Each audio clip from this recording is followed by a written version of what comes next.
ہم ہی نے انسان کو پیدا کیا ہے اور جو خیالات اس کے دل میں گزرتے ہیں ہم ان کو جانتے ہیں، اور ہم تو رگ جان سے بھی زیادہ اس کے قریب ہیں۔ جب وہ کوئی کام کرتا ہے تو دو لکھنے والے جو دائیں بائیں بیٹھے ہیں لکھ لیتے ہیں۔ کوئی بات اس کی زبان پر نہیں آتی مگر ایک نگہبان اس کے پاس لکھ لینے کو تیار رہتا ہے۔ اور موت کی بے ہوشی حقیقت کھولنے کو طاری ہو گئی۔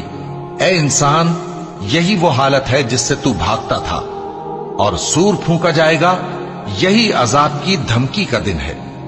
اور ہر شخص ہمارے سامنے اس حال میں آئے گا کہ ایک فرشتہ اس کے ساتھ ہانکنے والا ہوگا اور ایک اس کے اعمال کی گواہی دینے والا۔